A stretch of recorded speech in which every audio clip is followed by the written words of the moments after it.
Өлкөбүздө боор илдетинен жабыркагандар көбөйүп, биздин фондко жардам сурап кайрылгандардын саны арбын. Бул жолу биздин фонд Ош жергесиндеги оор абалда жаткан 51 жаштагы Нурдинова Кундуздун абалы менен жеринен таанышып келди.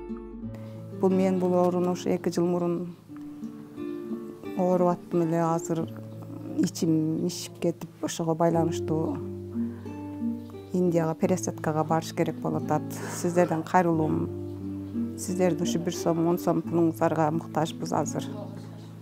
Сиздерден суранабыз, кыргыз элим.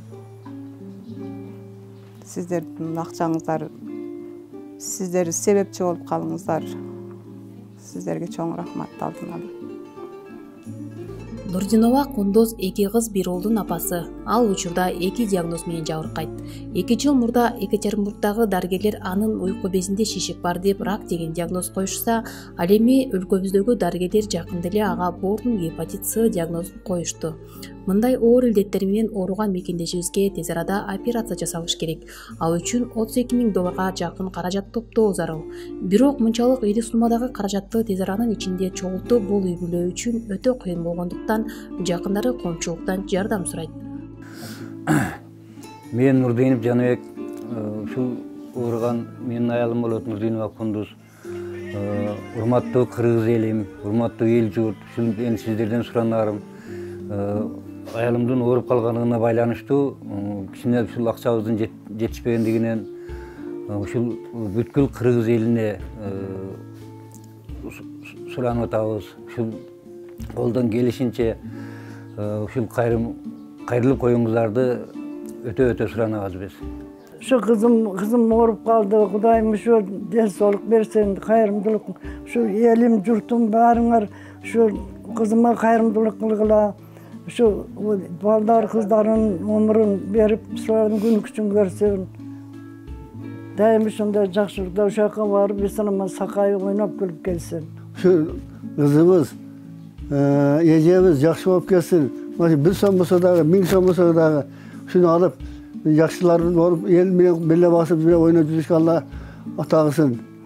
Бұл kızım менин аяш kızım болот. Аяш kızlarımın içinde en жақсы көрген kızım. Кичинесинен. Эми Алланын иши экени ушинтип ооруп калыптыр. Ооруп, ушул оору менен барып айып келген жердегилерди айыккандарды көрүп атабыз. Кандай неме болгон, пайдасы тиет экен. Ана мына укаларым дагы ушуларга эме кылып өздөрүнчө жардам кылышып, ушу жол таап кайрылышып атат. Рахмат. Биз мусулман адам, bir адам дүйнөнүн мына бурчунда болсо, бири нарык бурчунда болсо, экөө бири-бирине бир тууган. Экөө бири-бирин таштабайт. Биздин динибизде ошондой. Пайгамбарыбыз ушундайларга кайрылгыла деген хадисинде бар. Бүгүн ушундай иш болуп аткан экен. Кызыма ден соолук тилеп, ушу кыргыз элим азалы кайрымдуу эл, азалы меймандос эл, азалы жүрөгү кең эл. Эч качан бири-бирин таштаган эмес, согушта да таштаган эмес. Ушу элге кайрылам да, элибизде дагы көп кол ачыктар, жардам бере тургандар дагы көп. Куда каласа şu көп түкүрсө көл болот дейт. Кыргыз элим айланайындар. Шуга бир жардам кылып, бир колу сунуп коелук. Кудайым шифасын берсин, ден соолугун берсин. Мындай жашта эми балдарын күнүн көрүп, эми кызыл гүл атылды дегендей, путу колун сунуп, жакшына жашай турган өздөн Кудайым эми дарс экен, ушул орун берип коюптур. Кудайым шифасын берсин. Ошоға барып дарыланып келишке bir кол кабыш кылып коюңуздар айланаңдар.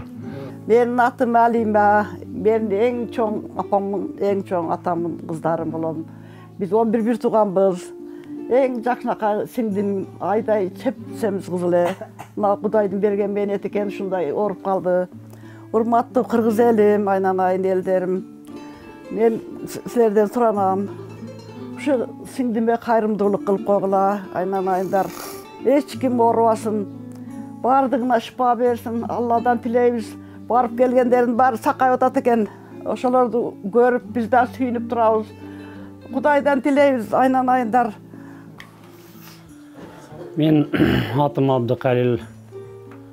Ушул менин бир тууган аялым менен бир тууган сиңдисиле бир жакшына жашап турган мезгилде Алланын буйругу экен ушундай өтө чоң оору менен ооруп калып, биз тууган уругу ушул кызды Индиядан дарылатууга мажбур болдук. Азыркы жашоо оор жашоо экен. Биздин колубуздан бул каражатты жыйып жөнөтүүгө келбегендиктен урматтуу кыргыз элине кайрылуу жасап отурабыз. Анткенин себеби бул өтө чоң сумма экен. Кайрымдуу кыргыз эли бизге окшогондор толтура экен. Ошолордун арасында бизге да бир колуңуздарды сунуп, кыргыз элден үмүт кылганыбыз ушул кичине жардамыңыздарды аябасаңыздар, ушундай жаш үй бүлөлөр кайра бутуна туруп кетсе, бала чакалуу үй бүлөлүк адамдардын катарында бул дүйнөдө жашап турганы биз үчүн эң чоң бакыт болор эле. Урматтуу кыргыз элим, кандай болгон күндө баарыбыз бири-бирибизди колдоп келгенбиз. Дагы сиздерден сураныч, колуңуздардан келсе жакынкы күндөрдө бир кайрылуу кылып коюшуңуздарды суранып кетебиз. Жалпы Абулуктардын үй бүлөсүнүн атынан жалпы кыргыз элине кайрылып жатабыз. Кайрымдуу бол фондунун кайрылганыбыздын себеби бул биз Кайрымдуу бол фондун биз Инстаграмдардан, WhatsApp'тардан, YouTube'тардан көрүп, ушул бала менен кандай кезиксе экен деп издеп атып, ушул Кудайым өзү бизге ушул баланы жолуктуруп койду. Мына Жапалакка бара калып, бирөөлөр ооруп келген экен, ошодон сурамжылап атып, ошол жерде учурап калып, Азамат Байматов менен ушул Азамат Байматовго өтө чоң ыраазычылык билдиребиз. Себеби бир эле бизге эмес, бизден башка бизге чейинки канчалаган ооруларга колунан келген жардамын аябастан келип аткандыгынын негизинен биз дагы азыр ушул Азамат Байматовго кезигип, ушул Азамат Байматовдон канчалаган соопторду, жакшылыктарды күтүп, ушул Азамат Байматов аркылуу урматтуу элим, ушул сиздерден суранабыз дагы, ушул сиздердин жардамыңыздарды күтөбүз көбүрөөк. Бүгүнкү күндө кыргыз коомчулугунда кичине болсо дагы элге, журтубузга пайдабыз тийсе экен.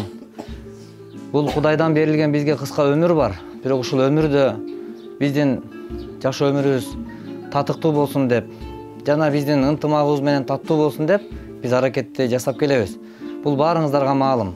Бирок азыр биз бул жерде кимдир бирөөлөр тоюн, башка оюнун чагылдырып жүргөн болсо, биз бүгүнкү күндө аргасыз мына ушундай кайрылууларды чагылдырууга мажбур болуп жатабыз. Себеби кол кармашып отурган мына бул жердеги эне кыздын элге кайрылуусу ушунчалык оор болуп жатат. Эгер жетиштүү каражаты болсо, минтип мындай кайрылууну эч ким каалабайт деп ойлойм. Ошондуктан бөлүшсөк, жакшылыкты бөлүшсөк жакшы болор эле. Бирок бул дүйнө алам Кудайдын буйругу менен экен, достор. Биз өзүбүз каалабайбыз. Эч ким каалабайт апасынын ооругандыгын, эч ким каалабайт атасынын ооругандыгын. Бирок Аллах каалайт, анын каалоосундай болот.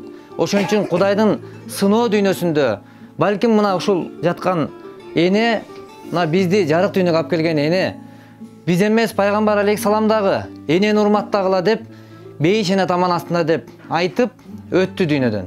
Бирок биз бүгүнкү күндө алсырап жаткан эне бүгүн алсырап жатат, достор. Кичинекейибизден бизди эмизип, биз эчтеке жей албаган кезде бул жарык ааламга алып келип, баса албаган, басканды билбейт элек, басканды үйрөттү. Жашоодо жашашты үйрөттү. Бирок ошентип белине көтөрүп жүргөн эне мына 9 ай боюнда көтөрүп, белинде көтөрүп, бизди чоңойтуп, бүгүн бирок ошол чоңойткон эне төшөктө жатат.